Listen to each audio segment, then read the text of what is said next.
পরিচয় তো বিয়ে হওয়ার পর থেকে দেখার ইয়ে হয়, কিন্তু কথাটা এই তো 1 সপ্তাহের মতন হলো। আচ্ছা কথা বলি। আচ্ছা, আপনার ছেলে মেয়ে কয়টা আছে? আমার একটা ছেলে একটা মেয়ে। ছেলের বয়স কত? ছেলের বয়স 18, 18। মেয়ের বয়স? মেয়ের বয়স 7। 7।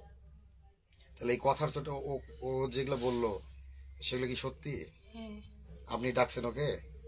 আমি ডাকিনি, আমি ফোন ও দিছে, তখন আমি আবার ফোন দিচ্ছি, আমি মানা করেছি যে ভাই আসিস না, এই জায়গাতে আসিস না, আসলে সমস্যা হবে, আসিস না ভাই। তখন বলছে না ভাবি আমি যাবো, আমি যাচ্ছি, আমি যে না ভাই তুই আইস না, এরকম করে কথা বলেছেন। ফোন কাটা দেওয়া সারা আমি আসাও সারা। তারপরে আমার স্বামী আবার আসিছে, মানে 1-2 মিনিটের ব্যবধানের ভিতর এরকম হয়ে গেছে। আমার তো জ্বরে গাও কাঁপছে, আমি তো এমন আমার স্বামী আমাকে ধরে মারলো।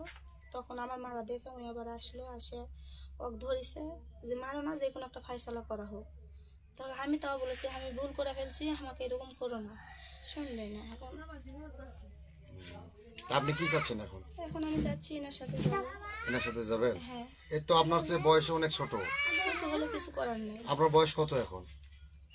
কত হবে 30 30 হবে। হতে পারে। 30 হতে পারে। আচ্ছা, এর আগেও কি আপনার সাথে সম্পর্ক ছিল? না না। আজকে এই প্রথম? হ্যাঁ।